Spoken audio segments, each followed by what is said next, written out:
My goal today is to convince you that minimum model program is not only some hot topic that people are doing, but it's also very useful, and to somehow motivate why we are doing it. Often people talk about minimum model program without really realizing why it's such a useful why it's such a useful thing, and I will in this talk try also to motivate it. To tell you exactly why it's useful.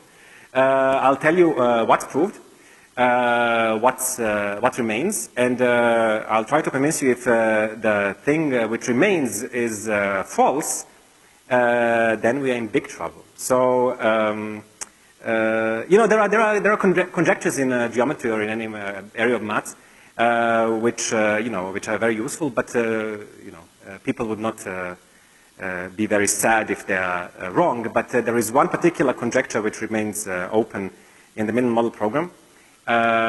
If it's wrong, or if it's false, then the whole program collapses in a sense. So somehow, it's also a reason to believe it, because somehow it's almost impossible that such a huge conjecture cannot be true, and also to motivate why we care about this program. Okay, so what are the, just for the people who are not algebraic geometrists, what algebraic geometry is, the main objects in algebraic geometry are varieties, at least in geometry that I do, are varieties. So you can think about a variety as something which is locally at least cut out from a complex plane or hyperplane, however you want to call it, so cut out by polynomial equations. If you want to do this in a projective setting, you say that something is a projective variety if it can be cut out from a projective space by homogeneous polynomials, at least locally, and then there is some gluing happening. Algebraic geometry that I care about happens in over complex numbers. So whatever I say today. So whatever I say today is going to be over complex numbers, and all varieties, so all varieties, so variety is an object in algebraic geometry, the main object in algebraic geometry. All varieties that we care about are going to be projective. So that means that you can embed them in projective space Pn for some at least very large n. I will not spend much time on saying some other stuff which we require that our varieties are normal, whatever that means. You do not have to worry about this, but I will try to make this talk at least light on details so that most of the people can follow. So it's a classical thing. It's a 19th century thing that how to classify curves. Okay, so curves, you know, if you have a not smooth curve, you blow it up, you get a smooth curve, and then you more or less topologically can classify it up to a genus. So every curve has a genus, which it's between 0 and infinity, and then you can classify it. It's either P1, or it's an elliptic curve, or it's a curve of a high genus. And the curve of high genus, we know that on a curve of high genus, canonical bundle, I will say what canonical bundle is. Canonical bundle is ample. So on curves, there are three possibilities for canonical bundle. It can either be negative, so it's in a sense of algebraic geometry. So on a P1, the canonical bundle is negative. It's either trivial on an elliptic curve, or it's ample on curves of general type, so curves of genus at least 2. What is a canonical bundle? So a canonical bundle is so I will write it in so a canonical bundle omega x1. So this is a canonical sheaf. So this is just the dual of the tangent bundle, and then you get so if your variety x is of dimension n, you just take the highest wedge power of this thing. Canonical bundle. So this thing here is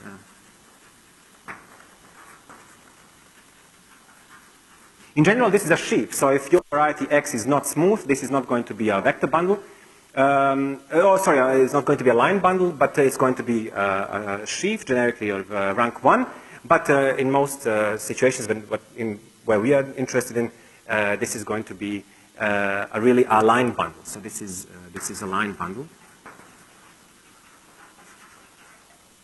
And algebraic geometry tells us that to any line bundle, we can associate a divisor. So a divisor on a, let's say, a smooth variety is just a finite sum of codimension 1 subvarieties with attached multiplicity. So it's just a formal sum. You take subvarieties of codimension 1.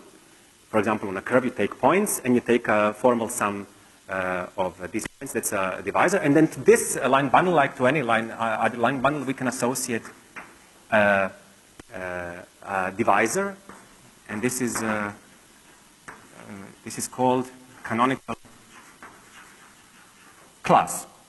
Another way to get Kx is to take any meromorphic function, any meromorphic form on a global form on X, and then take, see where this form gets zeros and poles, and then to associate to every zero its multiplicity, and to a pole its multiplicity, and then you get Kx. Okay, so on curves, so to recap, on curves, either Kx is either anti-ample. So in this case, degree is negative. So the degree of a divisor is just the sum, at least in this case, is just the sum of the coefficients that are happening in this sum. It's either trivial, or, so it's really 0, or it's ample. So in this case, a degree is bigger than 0. And then, somehow this corresponds to genus 0, genus 1, and genus at least 2. And then somehow the topological arguments continue, and then that's more or less the upshot of a birational classification of curves. There is not much to say, and then this was all already done in the 19th century. Classification of surfaces is much more complicated, and it was done in the beginning of 20th century. And let me somehow sketch what's happening here. Take any surface, let's say y, and if it's not smooth, first, there is a big theorem, for example, by Hironaka, which tells you that you can somehow take a birational map X, and you can obtain a smooth surface. And then when you have a smooth surface, then somehow when you see what the blow-up is, so a blow-up of a variety is just something where you, for example, if you have a surface and you want to blow up a point, you somehow, topologically, in a sense, what you take out a point and you insert a curve inside of a, so this is really somehow corresponding to the topological operation. And this curve satisfies the property that it's P1, and its self-intersection number is -1. So let me recap. So if you have a surface, let's say Z, and you blow up a point, so this is a blow up of a point,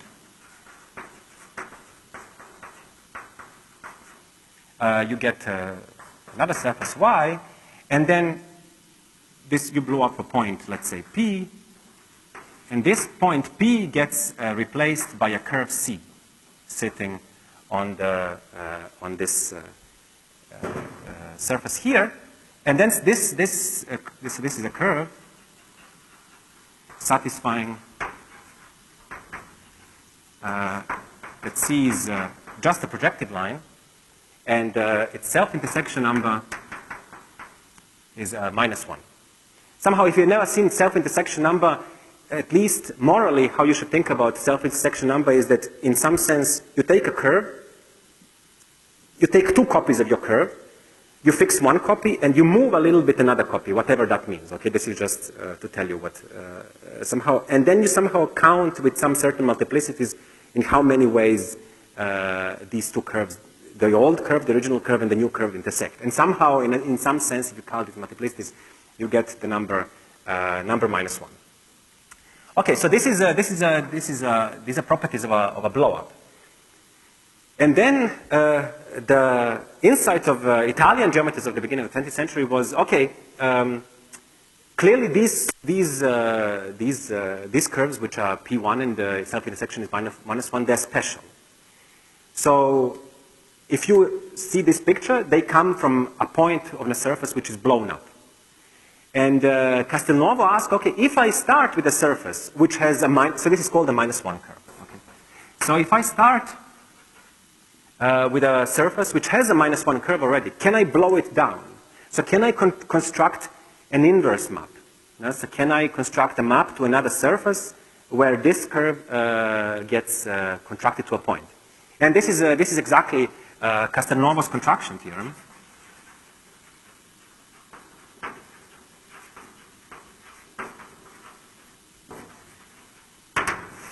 So say that you have X is as always a projective surface,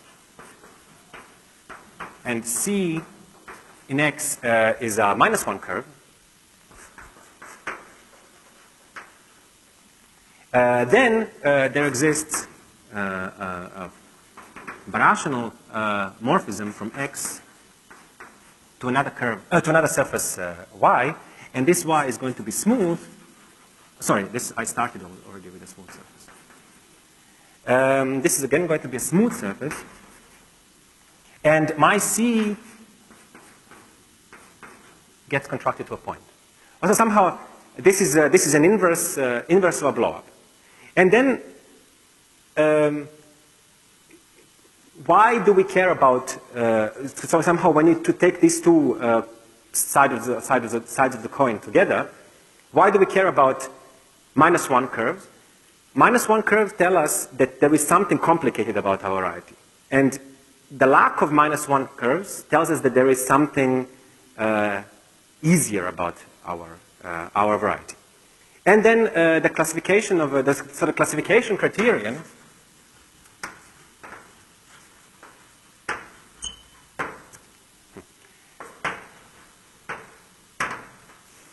on surfaces is, does X, so I'm starting always with a smooth surface. I always do singularities first, and then I start with a smooth surface. And my question is, does X have a -1 curve? And if the answer is no, then I say that I'm on a good surface, okay? Then if the answer is no, then X is something called relatively minimal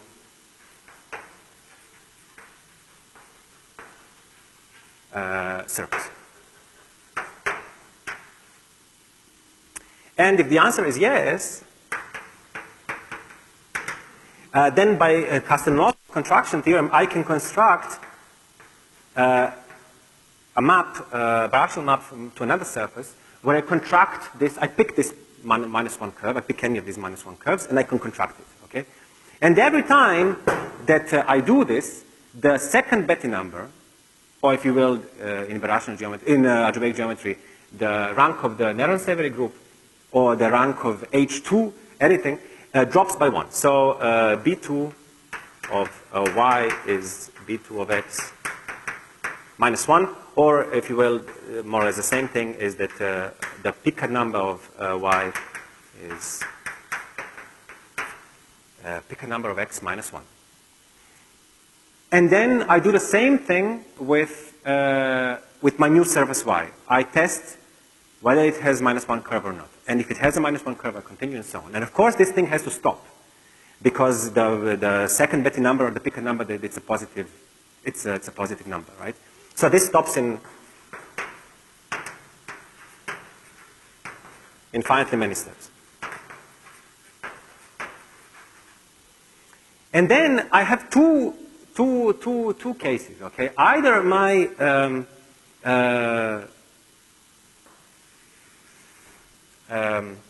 let me put it like this. So in the end, either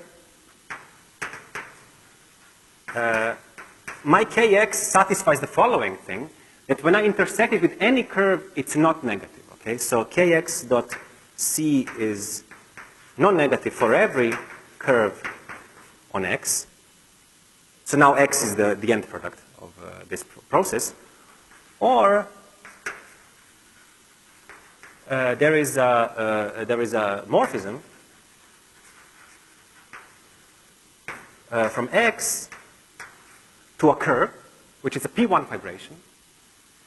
Or so this is a curve of genus at least 2. Or x is P2. So in a sense, there is a morphism from P2 to a point, okay, which is a P2 vibration. Okay.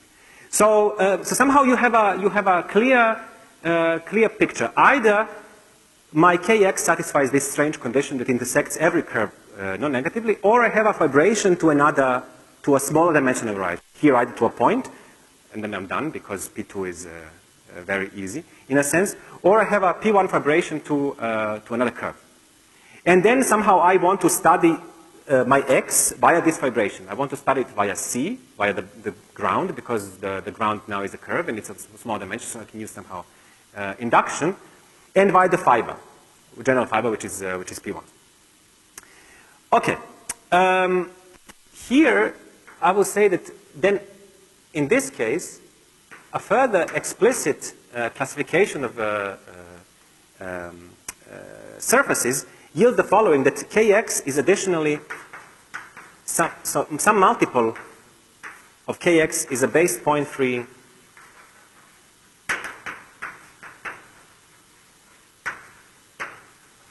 linear system.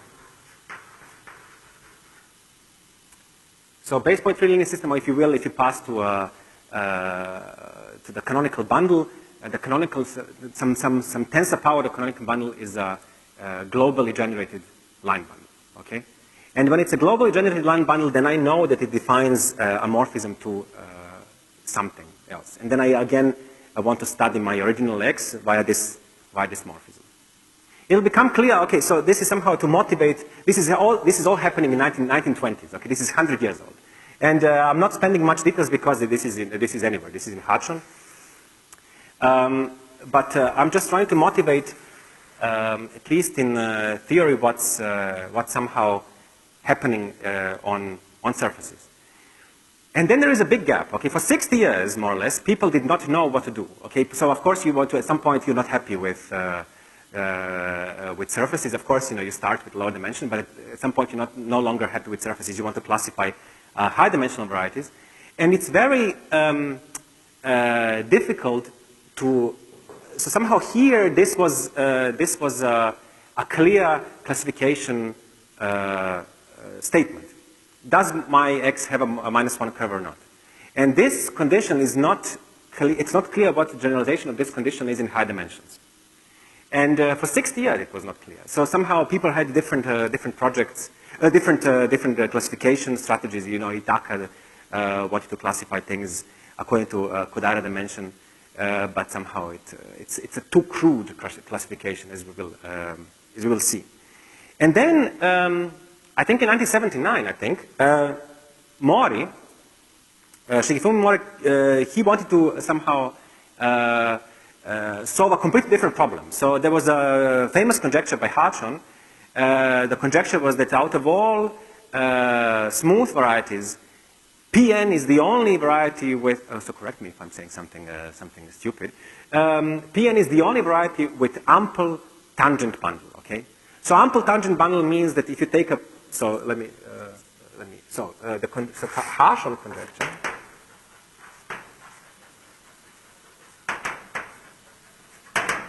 so it's not a conjecture anymore, okay, it's a theorem. But so of all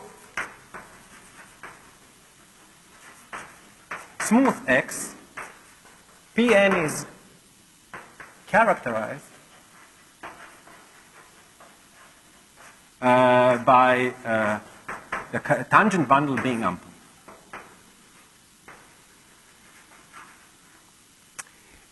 So this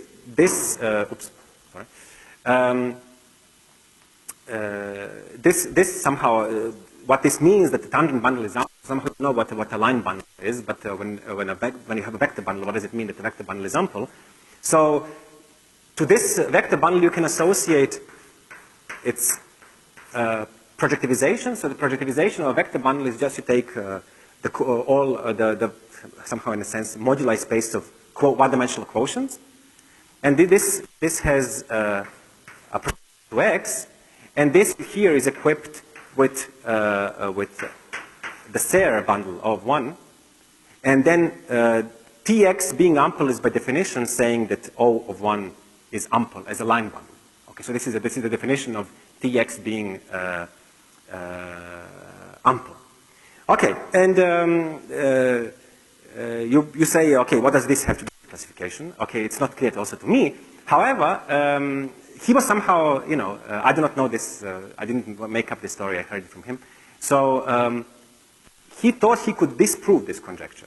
And then he realized that the proof that he thought he had was wrong. And then what was wrong about this was that there was one part of the proof which was right, and he managed to produce, on a seemingly random variety, he managed to produce a rational curve. Okay? So if I give you, so this is a very, somehow, if you start doing algebraic geometry, you start, getting complexities of the problem, and then if I give you a random variety, it's a very difficult, okay, it was before him, okay, it was a very difficult question. Does this thing contain a rational curve? Okay, if I give you Pn, I mean, it's clear that it contains a rational curve, but if I give you any random variety, it's a very difficult problem if this thing contains a rational curve. And then came Mori, and by solving a completely different problem, and then he, of course, managed to repair his proof and then prove the Hartrand's conjecture, but by trying to solve a completely different problem, he managed to open up a completely different world. And he could find a meaningful replacement for this classification criterion. And of course, when I give you the classification criterion, which I'm going to do in a second, then you of course, this is trivial. Okay, this is why couldn't I think of this? Okay, but somehow this is always somehow a thing in retrospect. I mean, when you think about it, once you know the answer. And 30 years ago, this answer was very far from being clear. But let me just replace this thing. Okay, no, I'll first tell you what the classification criterion is.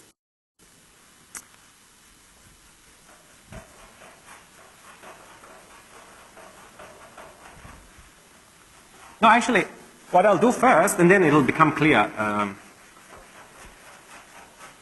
I hope it'll become clear what a classification criterion is.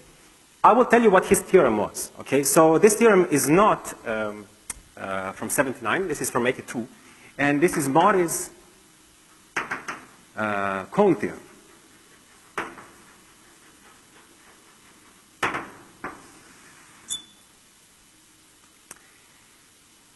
Okay, so first the piece of definition.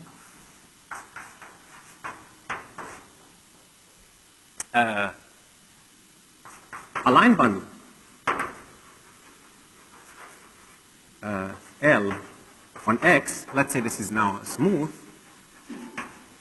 but you can do it on any projective variety, is Neff. But I mean, if you're unhappy with singular varieties, please assume they're smooth. So this is Neff if it's numerically a limit of ample line bundles. So what do I mean by this? So ampleness, if you ever saw Hartrand's book, then of course you know what it is, but I mean ampleness is an open condition. So if you consider the Néron-Severi group of I forgot what the notation is, I suppose NS, of X, this is a fine dimensional, I mean it's a free group of a finite trunk. And then inside of this group you have a cone of ample cone of ample divisors, okay? And this cone is open. So somehow, so what is an ample divisor? An ample divisor is the one, so to any line bundle you can associate a morphism. And if this morphism is a closed embedding into, closed embedding into a projective space, then this line bundle is called variable. And ample is something, so I should say for people who do not know, so ample means some multiple is very ample. And very ample means that this guy defines a closed embedding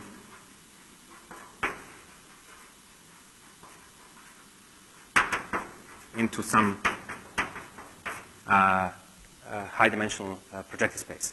And all these guys, so these ample divisors, they form an open cone. So this is an open cone. Let's call it amp, inside of NS. And then when I close this cone, so I'm wondering what's happening on the boundary. When I close this cone, then these guys which are lying on the boundary, including the ample guys, are called NEF. And then there is a Kleiman's theorem, which tells us that L is NEF if and only if L dot C is greater or equal to 0 for every C curve on X, okay? And this is cool, okay? This is a very cool condition. Because now, this condition here is just, I can replace it with a shorter thing, that Kx is a NEF line bundle. Oops. Okay. Cool. And then Morris cone theorem is dealing with varieties exactly for which Kx is not NEF, okay? So he was somehow trying to solve Harshman's conjecture, and then these guys come exactly up in this thing. So let X be a smooth, and in his theorem it was really smooth, smooth projective variety. And assume that Kx is not NEF. Okay? So Kx is not NEF, so that means that there is a curve intersecting Kx negatively, okay? So, okay, so what does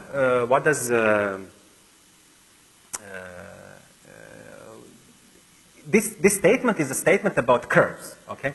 So dually to the Néron-Severi group, I can consider the group n lower 1 of the X, so this is just a space of curves. Okay, so this was a space of divisors, this was a space of curves, modulo numerical equivalence. And inside of this thing, I have the following cone, which I denote by NE bar. So this is the cone, so this is the closure of the cone spanned by effective curves. So effective curve, I mean, maybe I should say effective one cycle. So effective. So this thing here is just a bunch of linear combinations of curves, n lower 1 by definition, modulo numerical equivalence. And I just take those where all the coefficients in these sums are non-negative, okay? So that's going to be this cone, and I close it up. Maybe this cone is not necessarily closed, and I close it up. And by Kleiman's result, this cone is exactly dual to the NEF cone, okay? There is between this space and this space, there is a duality given by intersection product of curves and divisors. Something? No, please ask if I do not buy it. With what? With?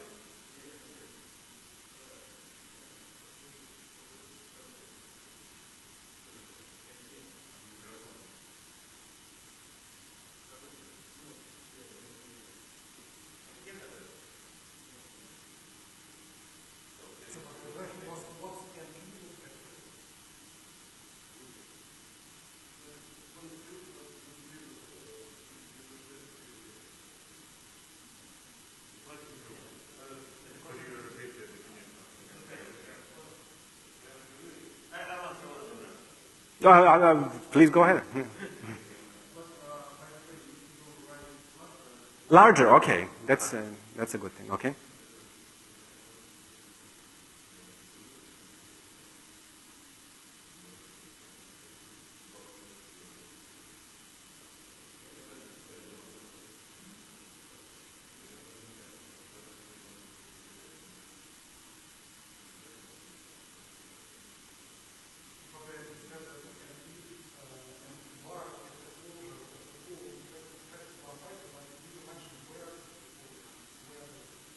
In n lower 1. In n lower 1.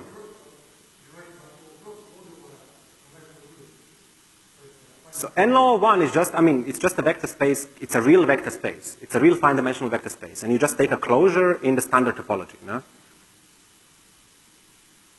Okay? Okay, so it's really, I mean, if you consider this, you take a basis and you give it a topology, Euclidean topology, and you just close it up in this sense. You just take a limit. In whichever point is a limit, then it's a closure. So does it make sense, okay? So this, I mean, this thing is just a space of curves with arbitrary coefficients, okay? You pick a basis, and of course, you know, it can have coefficients +1, -3/2, and so on. No? And you just take those when all the coefficients are positive, okay, for all curves. And then you take a closure of this, cone, okay? Okay. And Kleiman's theorem, so I mean, so I should say, so, these two spaces are dual, and lower one, and so these are dual spaces. Okay. With respect to the intersection product, so in particular, they're the same dimension. And by Kleiman's theorem, these two guys, so the Neff cone, so this is the Neff cone, this closure here, and this closure here, they are dual. Dual cone. Okay? Okay, so what does it mean that Kx is not Neff, okay? So when I take a point, Kx is somewhere lying here, okay, in this NS, so Kx sits here, and I take, so what is, I mean, I take a hyperplane which is orthogonal to this point, Kx, okay? It's a vector, okay? So it's a vector, and with respect to the intersection product, I take a hyperplane, okay? And the fact that the Kx is not Neff means that this hyperplane is going to intersect this cone. Okay? Just think about it, okay? Kx being Neff means that the whole cone, Ne bar, is on one half of this Kx orthogonal, okay? And Kx not being Neff means that this thing intersects this cone. Oh yeah, okay, or it's in the negative, okay. So, but in particular, the negative part is not empty. You're absolutely right. Okay? So, it can either happen, so, like this. So this is the Kx orthogonal. Okay? And you're absolutely right. So Kx orthogonal, so, I mean, there are two parts of this thing. There are two half spaces. One is the Kx positive space, and one is Kx negative, okay? And Kx negative is not empty, okay? So there are two spaces. I will call them Kx positive. Kx positive, you will see why. Non-interesting space, okay, for me. So Kx positive is going to be the one in the back. So Kx bigger than 0. And here towards us, you have, okay. So, and here towards us is the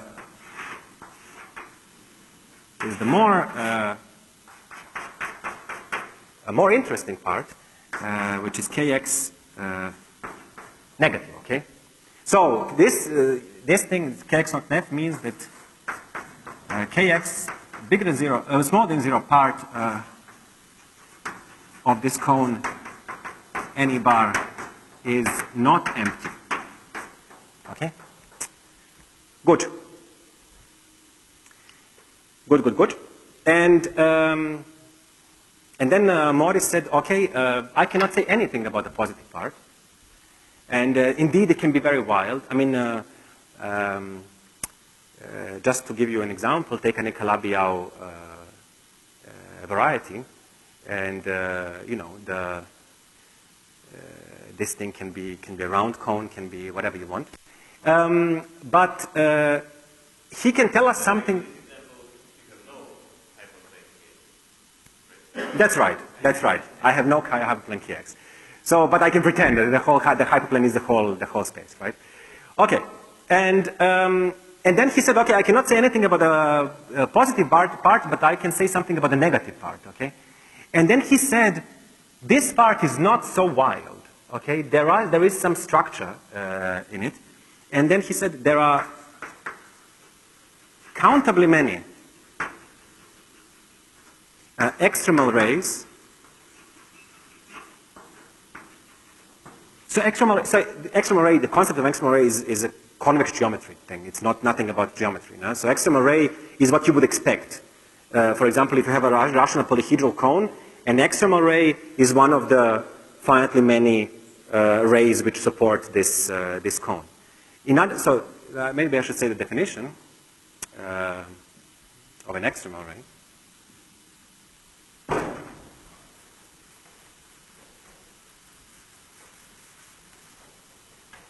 So if you have a closed cone, C, let's say sitting in R to the n, closed cone,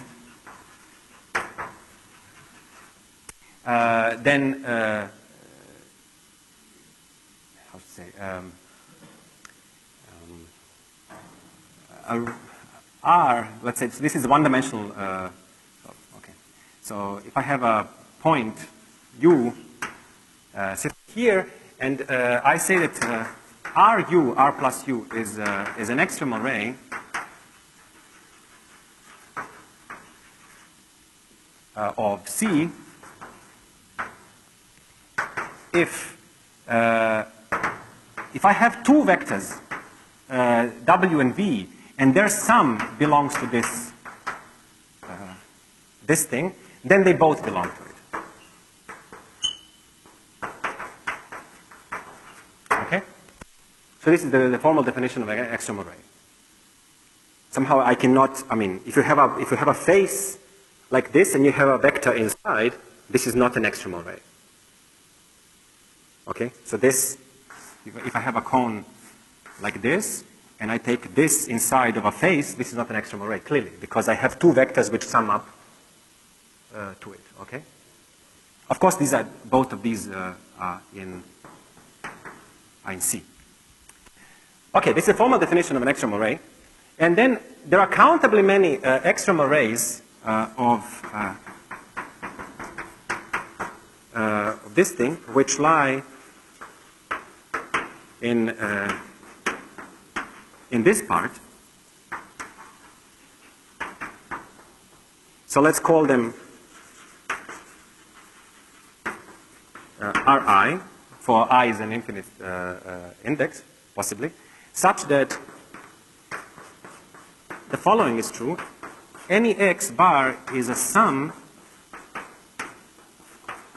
of the kx positive part plus these finitely many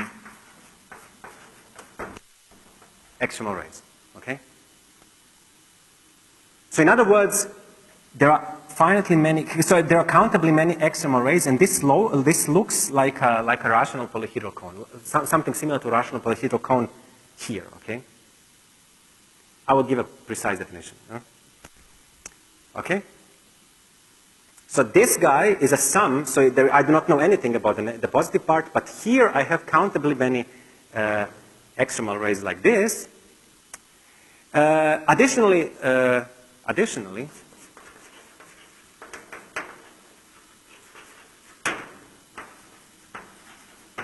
each of these extremal rays is spanned by a class of a rational curve. Sorry, I'm writing again very small. So let me write here.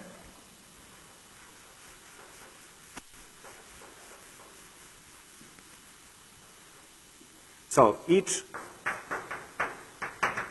Ri is spanned by a class of rational curves. So where this guy is a rational curve. So under rational curve, I mean a curve of genus 0, okay? So it's not necessarily smooth. So it's maybe a non-normal rational curve, but there is a map from P1 to this curve, okay? A morphism from P1 to this thing. So this is a genus 0, this genus 0 curve. And the rays are not accumulating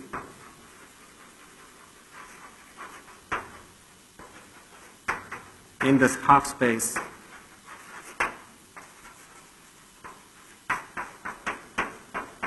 kx equals 0, okay? Kx smaller than 0.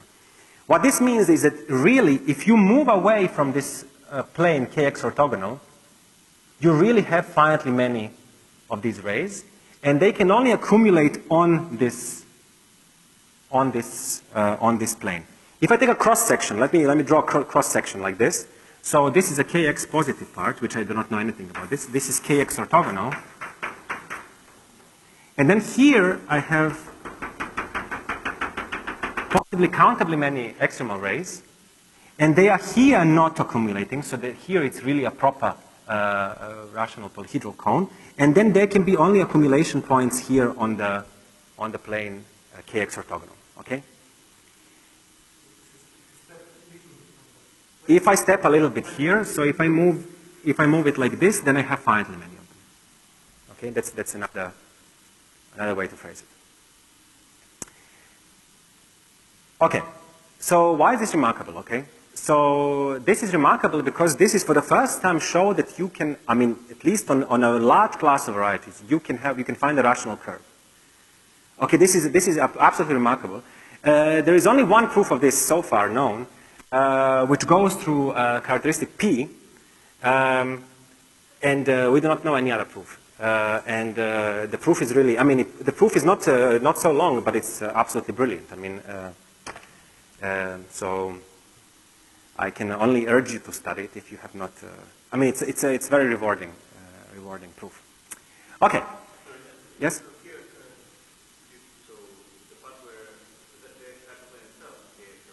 Yes. Oh, sorry. Yes. Sorry. You're absolutely right. Yes. Great equals 0. You're absolutely right. So I do not know. Again, I do not know much about this height plane itself. Okay. But about the negative part, I know a lot. Okay. And then there is also contraction theorem.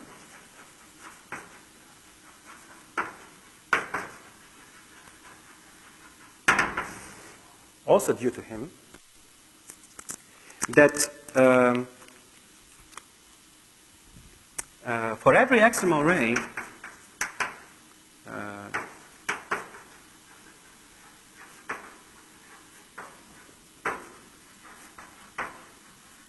every of these extremal rays arise as before, there exists a map pi I from x to another variety yi, such that a curve C is contracted by pi I if and only if the class of this curve C lies on this ray, okay?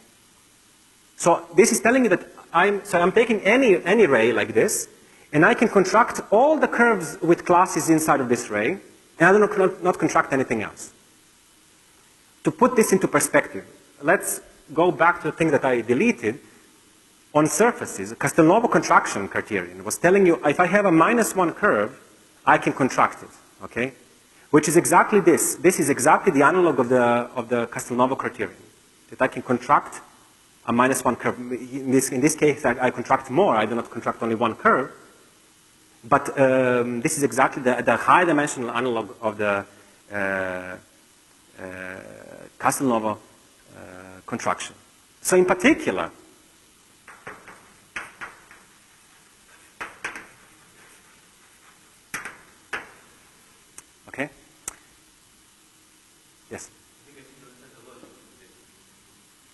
you contract a curve if and only if the curve is contained in this one-dimensional frame, and nothing else. So for any pi, that is a quantum.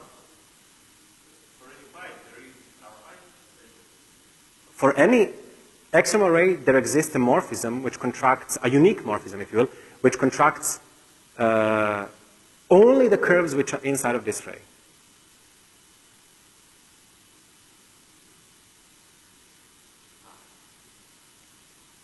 So you don't say that any contraction is like that? No, no, no, no, no, no. For every ray, there exists a morphism. It's only one path, one direction is there, right?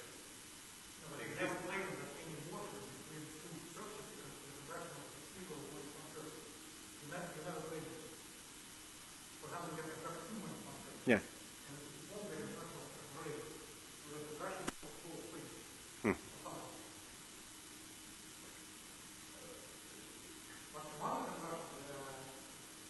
Yes.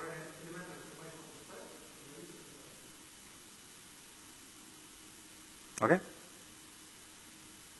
Okay, so in particular, I ask a question, okay? If I give you a random variety, okay, which interesting line bundles can you give me? Okay? And this question is much, I mean, it's, you know, it's one of these questions when people laugh, when they, smile when they hear it, because it's haha, you know? But then when you think about it, there is not much, okay? There is maybe an ample line bundle, but, I mean, what is an ample line bundle? You don't, I mean, you don't know, that doesn't give you anything deep about the only meaningful line bundle that on a priori on any variety is a canonical bundle, because it's given somehow intrinsically through differentiation. That's somehow the only meaningful line bundle. And if I tell you, okay, I give you a random variety, and I tell you, okay, can you give me from this random variety a single morphism to something else? That's you know, that's a tough question, because to give a morphism means to give a base point free or globally generated line bundle. And to find a globally generated line bundle, which is not in some sense trivial, which is not ample, is very difficult. So this in particular, there exists plenty interesting base point free line bundles on X. Okay, it's a remarkable statement. It's a remarkable statement that there is on a more or less a vast number of varieties you can find interesting line bundles or interesting morphisms to something else. Okay, I mean I do not consider interesting morphism to be an embedding into or isomorphism to something else. Okay, interesting is something, you know, a fabulation or something. I mean it's so this is clearly a remarkable statement. Okay, okay, and then okay, this was so the whole strength of this. So somehow there are two parts of this thing. One is finding the rational curves, and the second part is contracting the rational. Okay, so I mean more or less this is contracting these rational curves plus additional curves which lie in this extreme array. And for me, in this what I'm going to say today, this second part is more interesting because this is really so this is really a generalization of Castelnuovo's criterion. Castelnuovo's contraction theorem. Okay? And then you might hope, okay, let's start the program. Okay, so now when you see the statement of Morris-Cohn theorem, now you know what the classification criterion is. The classification criterion is Kx nef. That's the statement. So the classification criterion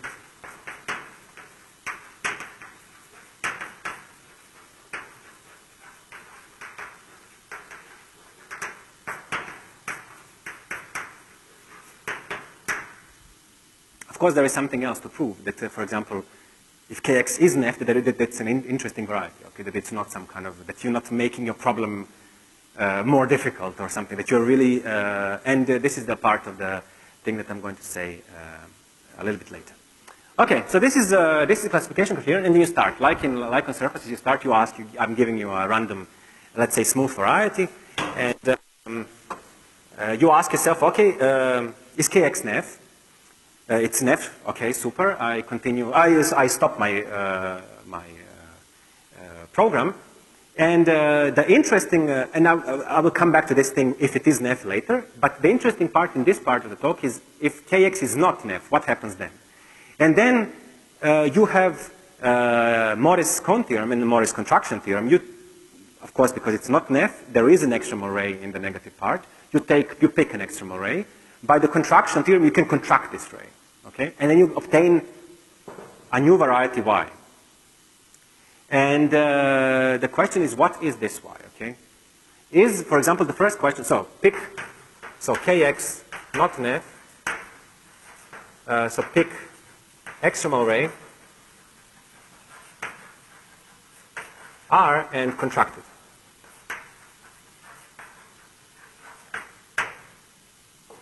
So you get a map pi from X to Y.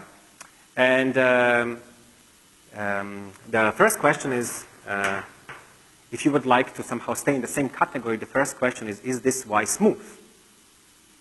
I hope that you agree that this is a meaningful question. So is Y smooth? Because remember, on surfaces, that was exactly the claim, that you take a -1 curve on a surface, you contract it, and then you end up with a smooth surface.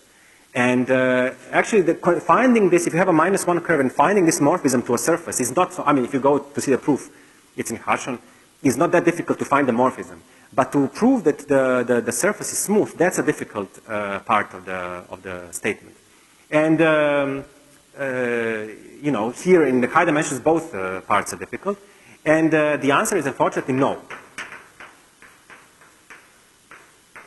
I mean, sometimes yes, but 99.9% is not. And of course, the first idea is that maybe this is a wrong strategy, okay? And however, there are very clever people who did work on this in the 80s, and they didn't give up so easily. And they said, okay, maybe our concept of singularity is not right. And they were right, okay? So our concept of singularity is not right. So I will tell you later what our new category has to be. But singularity not right. Okay, so you will see what I mean by this. So still we call smooth what is smooth, but we do not call singularity what we mean currently by singularities. Okay, so okay. Problem. The thing is not smooth. So what do we obtain? What kind of variety do we obtain? And it took some time for people to realize it. And Reed realized it first. I think 1983 or something like this. So we are working in birational geometry, and in birational geometry we blow up things, and you know, we birationally modify our stuff, and we are interested in how the canonical bundle changes when we perform a birational operation. Okay, so let's just recall that if I have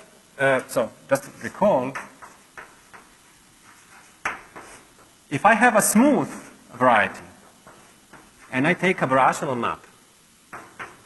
And this is again smooth. So these guys are both smooth. So for example, take a smooth block. They're both smooth. And I want to compare. So this map is, let's say, pi. Or, pi. And I want to compare ky and the pullback of kx. Okay? So this is a line bundle. This is a line bundle. And then somehow I want to compare where, how these guys differ. And then the ramification formula tells us that the difference is exactly some divisor E, and this guy here is effective. So this is important. It's effective and exception. And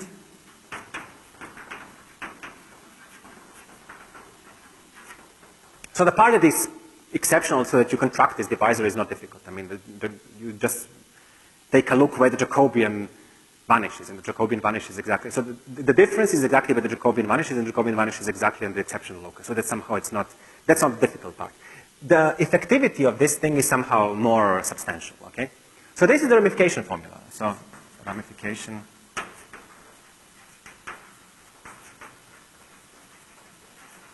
Okay. And then Reed said, okay, so this is not how he phrased it, but this is the nutshell, okay? He said, okay, this is going to be my definition of a good singularity, okay?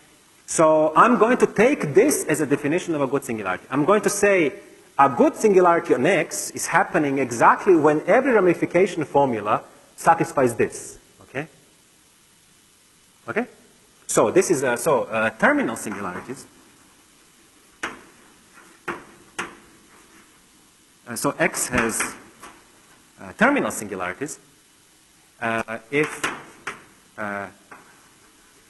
every ramification formula is like this. Okay? That when I take a ramification formula, this guy is effective, pi exceptional, and I should say it's also contained. I mean, E is the exceptional locus. So E is the exceptional locus.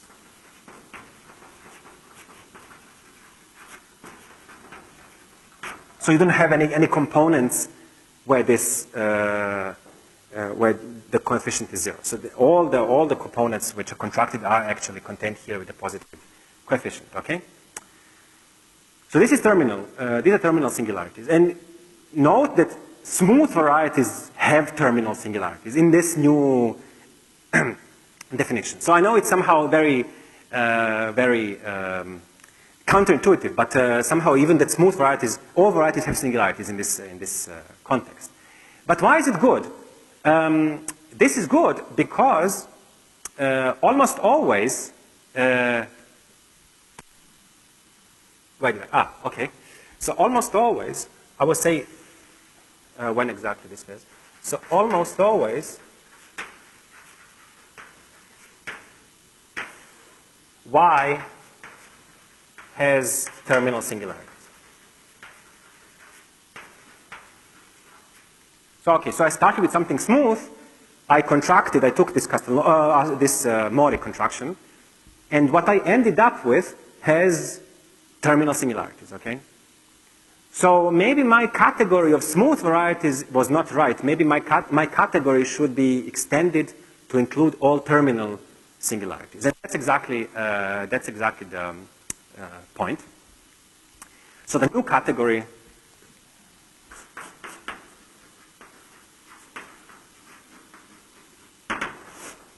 so is smooth, not smooth, but terminal. And then I stay in the same category. Okay? Good. Why did I write almost always? Okay? So note that in order to perform this, I need to be able to pull back K. Okay? And in order to pull back K, K has to be, it has to be something similar to a line bundle. Okay? If it's just a random divisor, I cannot pull it back. I mean, if you have a, that's a common problem in geometry. And we will see that that's why I wrote almost always. There are some cases this Y is not going to have K a line bundle. Okay? Or anything similar to a line bundle. Okay. So, and now there are 3 cases, okay?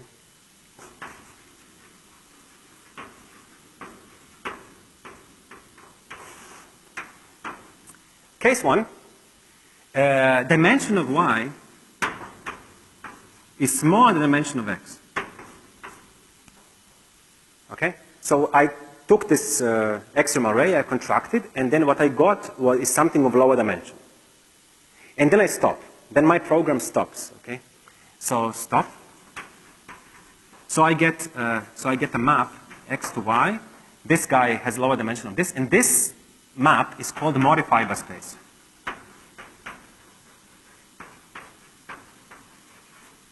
So this map, let's go. So I think it's called pi. And note that so minus kx is pi amp. Why? Because I contracted only curves which are negative on k. So minus k is positive with respect to the map. Okay, so it's positive with respect to every curve which is contracted. So it's pi amp. And the picard rank drops by 1.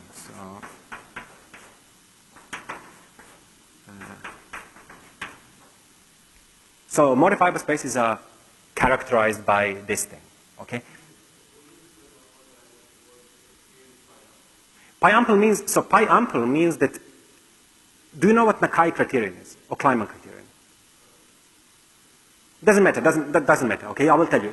Yeah. So ampleness means more or less that it's that the line bundle is positive on every curve. Okay, and ampleness relative to the map means that it's positive with respect to only curves which are contracted by this map. This is exactly generalizing the usual thing if you take this to be a point, because then every curve is contracted, right? And then, okay? So this is a modifiable space, okay?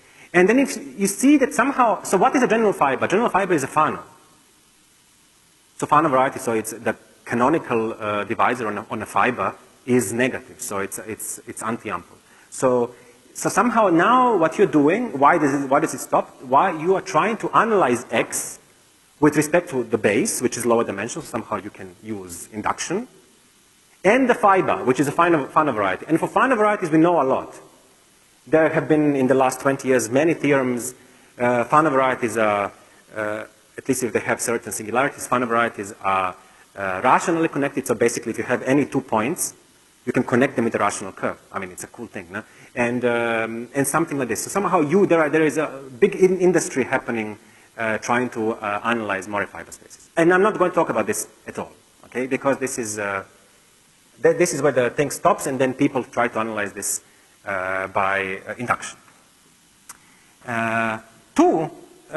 Case number 2 is, and the case number 3 as well, is when dim x is equal to dim y.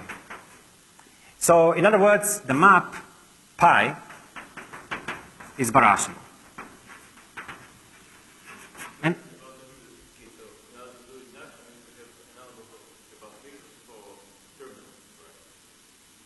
that's right. That's right. That's right. That's right. Yes. So that's right. So you go to Morris theorem, replace everything smooth by terminal, and then you're done. Of course. I mean, but the proof is very different. The proof is very different. Because how Mori did it, I mean, somehow how Mori did it by deforming in a smooth variety. You take a curve, basically you take any curve which is negative, and then you try to deform it. It's called his bend and break thing. You try to deform it, you push it away until it breaks. And it spits out a rational curve. And deformation theory in a non-smooth ambient space is difficult. And that's why, I mean, many of the things probably can go, but somehow in order to get this, that has countably many rational external arrays and so on, I mean, that requires some bound on something. And this, to get this bound is very difficult to get on a non-smooth space. So,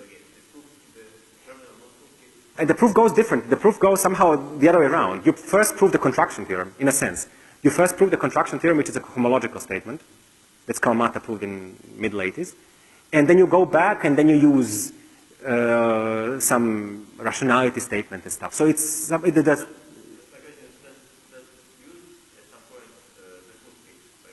I think not.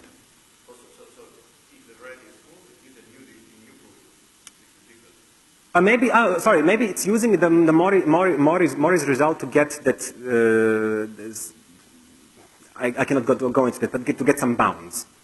So maybe it's using it at some point. But for example, if you forget about P1s, if you forget about the statement about getting rational curves, if you're just interested in countably many extreme arrays, then I think it does not use. But it does use the positive prefix.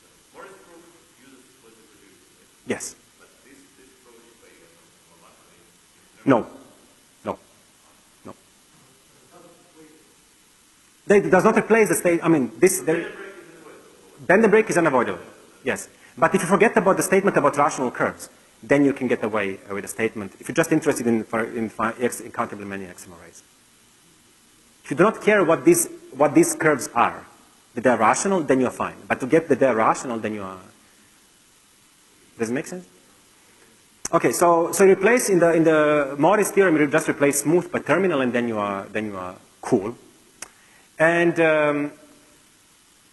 okay, if this is birational, then there are two cases. Now I want to analyze what is the dimension of the exceptional set, and then the exceptional set. Okay, I mean, when I'm on a surface, I didn't have much choice, okay? It has to be a curve. But if I'm in a higher dimension, the exceptional set can either contain a divisorial component or not. And the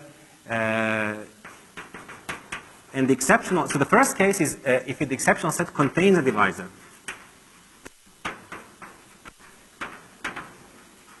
Prime divisor, let's say. So prime divisor is just a codimension one irreducible subvariety. Contains divisor, and let's call this divisor E. Okay? And then it turns out that in this particular case, exceptional set is E. So it cannot happen that, for example, you have a divisor, you're constructing a divisor, and a curve which is sticking somehow like this. No? That cannot happen. Now, for example, in a threefold, it cannot happen that you're constructing a surface and a curve. That cannot happen. If you construct a surface, then the whole exceptional set is this surface. There is no other component sticking out anywhere. So this is this, and then Y is again nice. So terminal singularities, and then I continue with Y. Okay, and this is really the honest analog case of the custom Lobo construction. You're like in a surface, you're constructing a divisor. So this is an honest analog, and then I continue.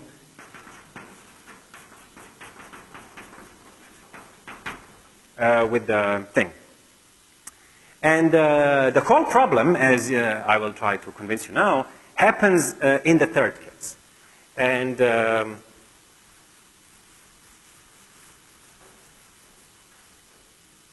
okay, so the third case, I'm still in a birational case, so the dimension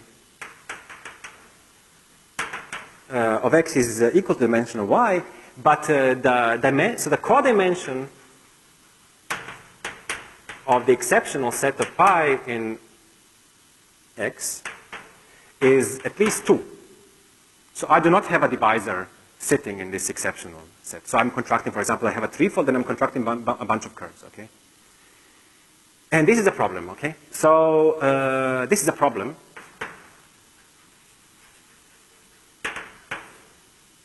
Why? Because K, so no multiple, okay, let me put it like this. No multiple of Ky is a line bundle.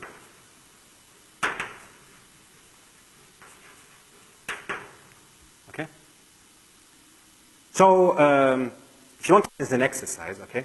So it's an exercise in intersection theory. So since this thing is going to be, codimension of this is going to be at least 2, then if this were a line bundle, then Kx would be the pullback of Ky, because they differ outside of set of codimension 2, and then by Hartog's theorem they have to be the same. And then one intersects the curves which are contracted 0, and the other one intersects negatively. Okay, shall I write it? Or okay, I write it. Okay. So how do I do it? So if some multiple of is a line bundle, then up to, I mean, then Kx is up to numerical equivalence, is the pullback of ky. Why? Because they agree on a set of whose complement is at least codimension 2, now by Hartog's principle. And so this is true, and I take any curve which is contracted by pi. And I intersect these two guys by any curve which is contracted.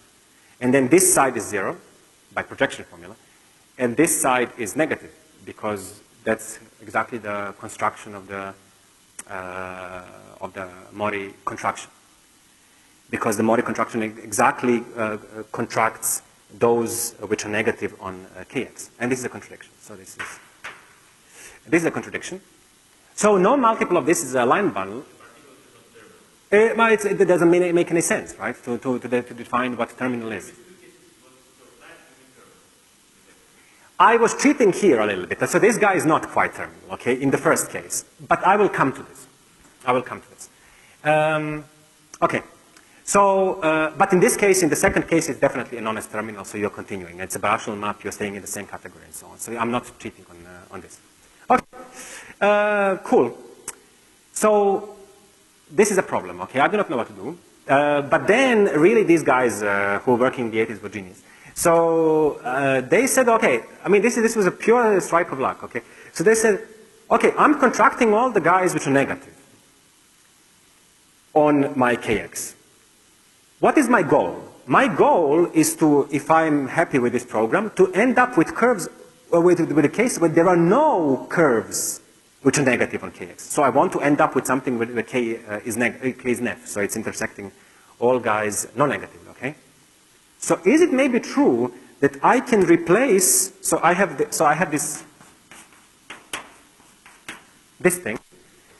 I'm here contracting curves which are negative on k, but maybe I can fit in a diagram something else. All the curves which are contracted are positive on k.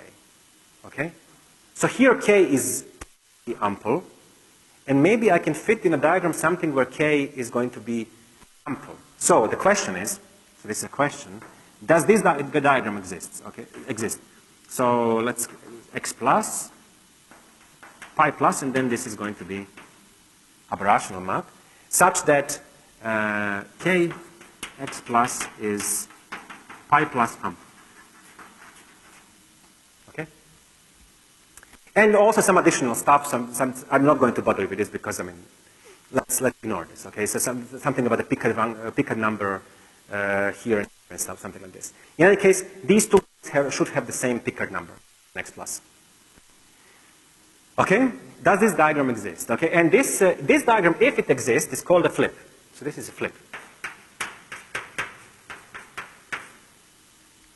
So I'm replacing curves which are negative on the map with curves which are positive with the map. And somehow, in theory at least, if I'm very optimistic, I improved stuff. Okay? It's not quite clear what I improved, because the Picard number here and here stays the same, so I cannot use any argument like on the surface case that the Picard number drops.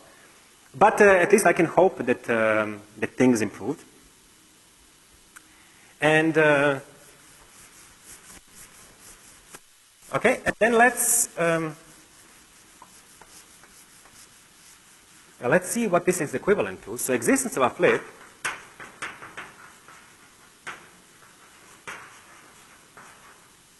is equivalent. I mean, there is some work to do on this. It's not a very difficult statement, but it's equivalent to say that the following relative canonical, so that the direct sum of pi lower star O x. So for over n. So this is some kind of a sheaf algebra, okay, relative sheaf algebra. This is happening over y. Okay? That this is a finitely generated. This is finitely generated.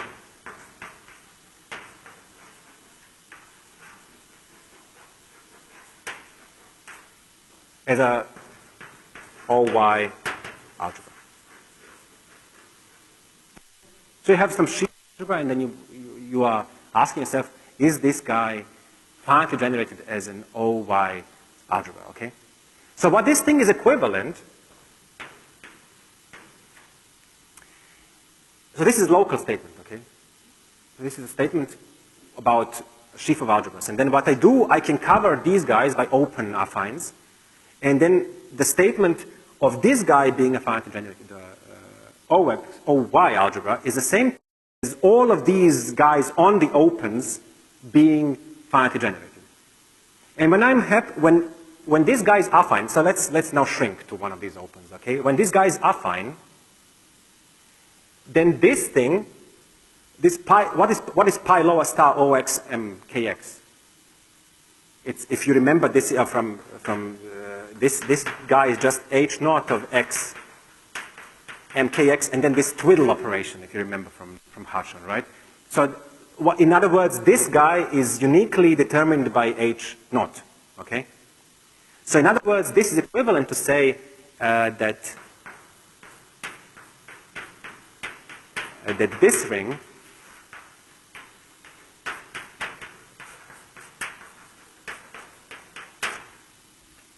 or at least not quite equivalent, but at least this implies this, is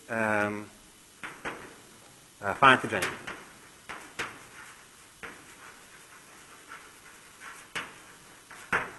Okay? And this is a canonical ring.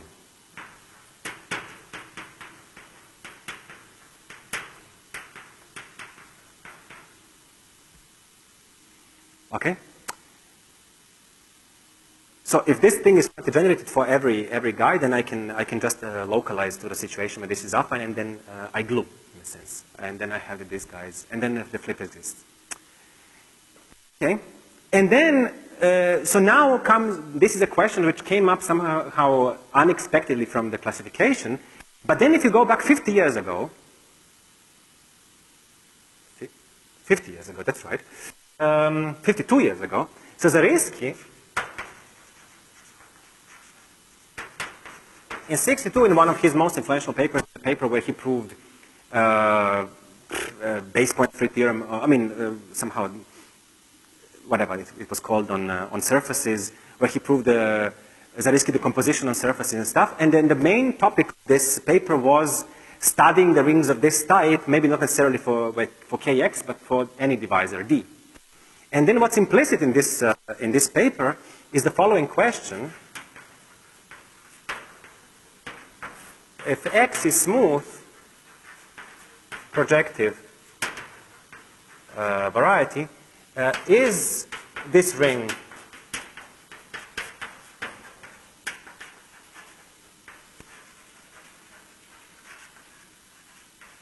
finitely generated? Okay, so that's somehow he was interested. I mean, of course, in 50 years ago, the classification of threefolds and fourfolds and so on was not even formulated, so he could, of course, he could have not known this. But it's interesting that somehow this question is interesting on its own right, and it somehow popped up 30 years later in a different context. Okay, and it's true. So this is true. So this was proved in first by Birker, Kashini,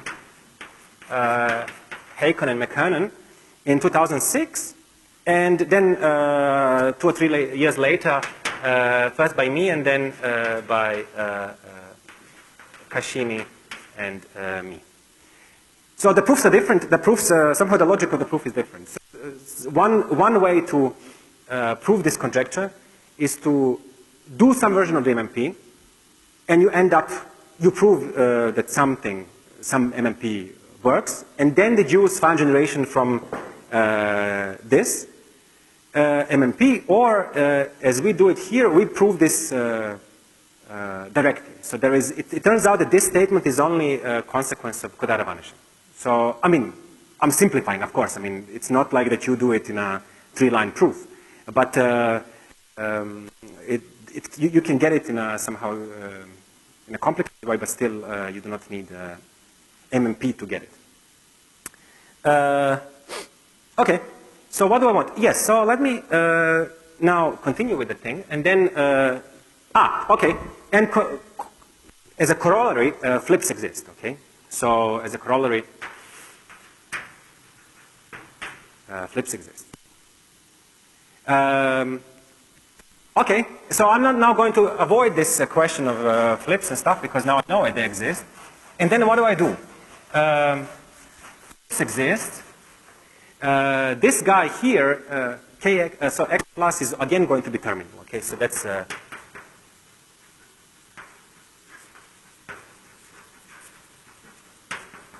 somehow if this diagram exists, then it's somehow easy statement in a sense, consequence of Hodge index theorem, that this thing is going to have terminal singularity. So somehow it's a consequence of the diagram. It's not some additional thing that I'm requiring. Okay? And then I continue, okay? I replace, so continue, oops.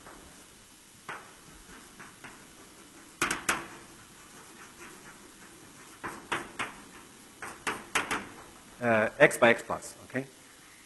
And then the question is, do I stop? And it's clear that I cannot have infinitely many contractions of type 2, because in type 2, I'm contracting a divisor, and then second Betti number drops. So this thing cannot. So the question is, can there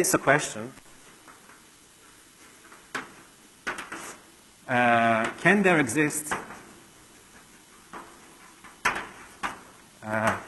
an infinite number of flips, sequence of flips?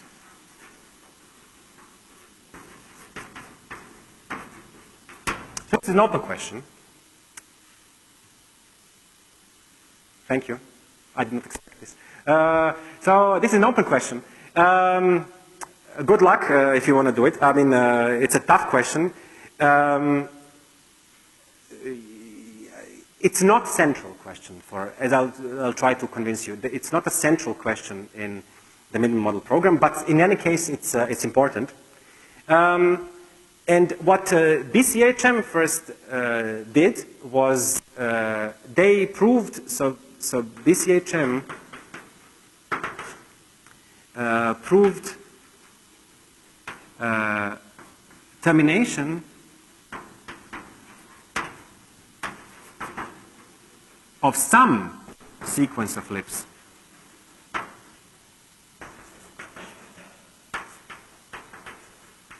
when Kx is a big divisor. So big divisor means that if you take, if you've never heard of it, it's more or less cohomologically behaves like an ample divisor. So ample divisor, if you take H naught of, if the divisor is D, for example, H naught of D, H naught of 2D, H naught of 3D, and so on, this sequence grows like, so H naught of M Kx in this case grows like M to the maximum power, and the maximum power is dimension of X. So it's somehow cohomologically, at least when you count the number of sections, it behaves like an ample line bundle. And these varieties, when Kx is big, they're called varieties of general type. So for example, all curves of genus at least 2 are varieties of general type. And that's what they proved. So they proved that if you take a variety of general type, then I can run some MMP, so they can take this sequence of some flips, and it will terminate. So a variety of general type will have, this thing will terminate. So, and this thing when it terminates, so when Kx is net, then X is called a minimal model.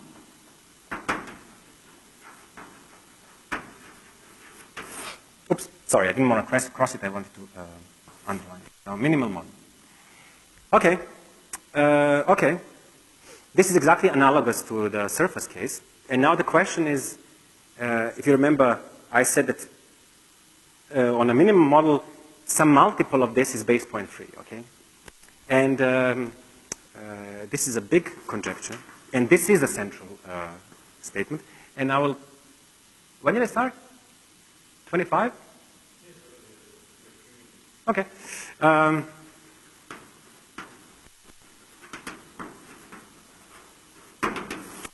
Abundance conjecture, which is saying let X be a minimum model.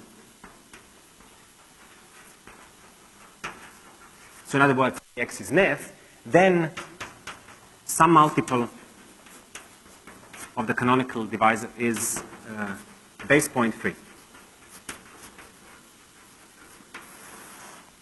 Okay? So in other words, this multiple where it's base point free defines a morphism to another variety. Okay? So, and then you want to study your original variety X via the minimum model, and then when you pass to a minimum model, you want to study the minimum model via this map to the thing. Okay. So this is true. This is true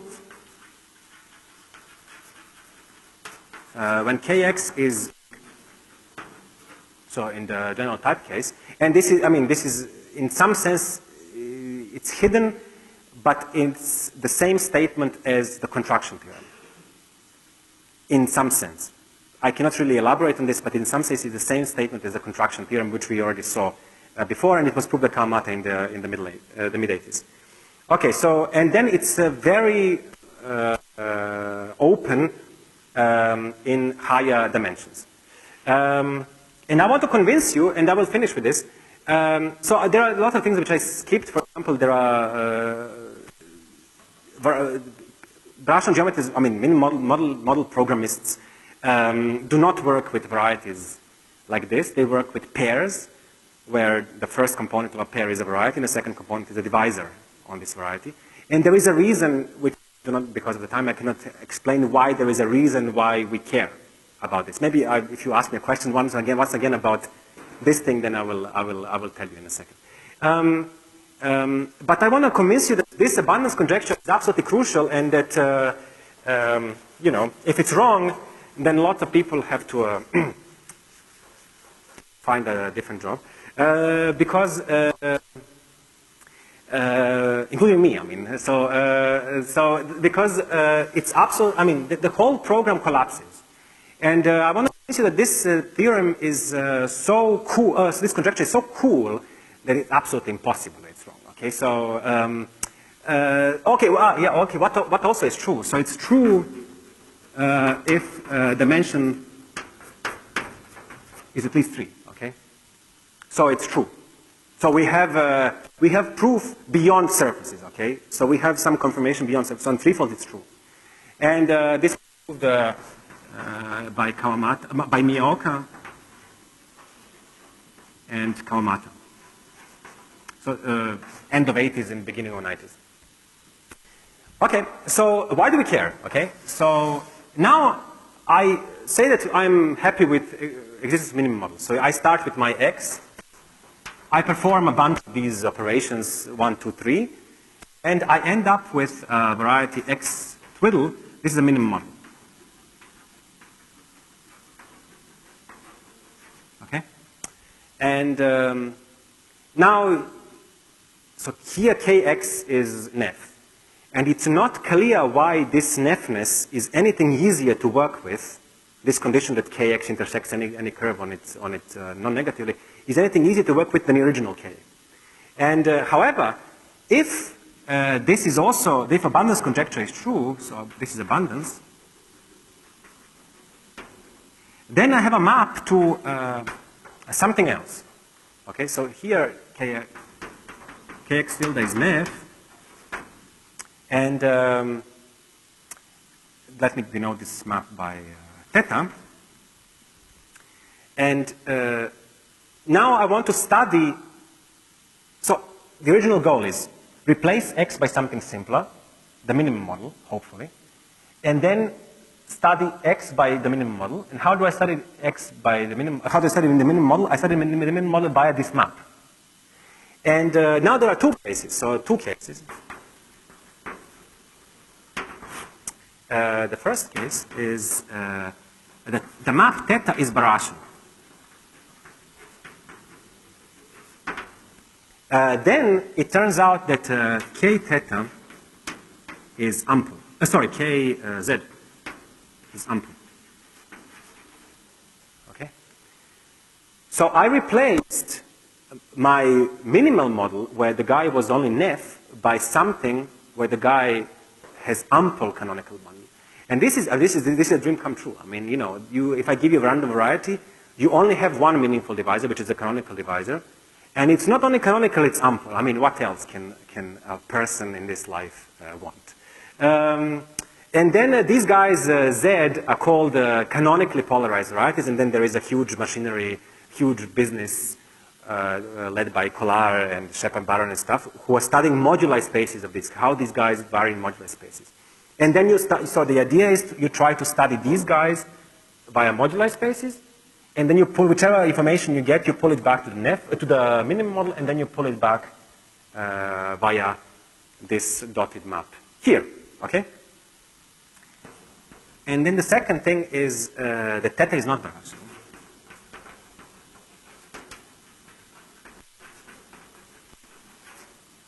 And and also, as far as I remember here, unless I'm very mistaken, of course, and then here, because this is a Itaka fibration, here Kx is just theta alpha star Kz. So this is the formula that we have. If this is not birational, unfortunately Kz is almost never going to be ample. However, if you now go back to surface case, what happens if you have an elliptic surface? So if you have an elliptic surface and you may try to calculate the canonical bundle upstairs via the canonical bundle downstairs, it's not a pullback, right? There is this correction term, which is 1/12 of the J upper star blah blah, right? Whatever it is. Okay, so there is some correction term. So if this is not birational, then there is something proved by Ambro that Kx tilde is theta alpha star of Kz plus correction term, delta. Delta is going to be an effective divisor. In some sense, it's going to be small. And this is going to have something called KLT singularity. So somehow this justifies why we, so this is the answer to your question. This is not going to be terminal, but it's going to be KLT, whatever that means. Okay? So it's a little step worse than terminal. Okay? But it's still doable. So the contraction theorem and the cone theorem and everything stays true in this setting. But the point is, even if you want to study Kx, you cannot stay in the category of varieties itself, but you have to add an additional correction term. And that's why people in this business care about pairs, whether the pair is a variety, comma, some additional divisor. And then they do the whole program for this. And of course, this guy is going to be ample. And that's why in this context, people talk about not a canonical bundle, but an adjoint bundle, because you adjoin an additional correction term to your canonical bundle. So, and then you can do the whole business instead of canonical bundle with an adjoint bundle, and then the whole theorem, all statements stay true, and so on. So, but I hope to convince you that if this, I mean, it's so beautiful, right? I mean, I hope you agree. And if this fails, if abundance is not true, then the whole program is somehow useless in a sense, or it's not useless, but it's not so useful unless X is a general type to start with. And I will not harass you anymore. So I planned to say something else, but I will stop here. So thank you. Okay, let's thank the speaker.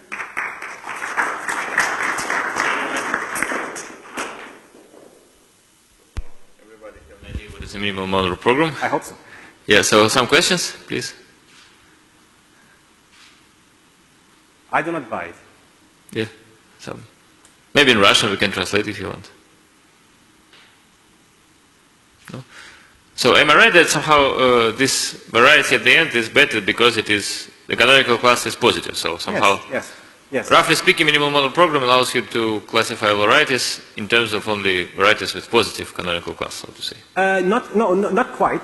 So, yeah, so you are almost correct. Very, very roughly. Yeah, so very roughly. So note that here the fiber has trivial canonical bundle, numerically trivial. Yes. So somehow you want to study things inductively by the base, where either Kz is ample or it's something else.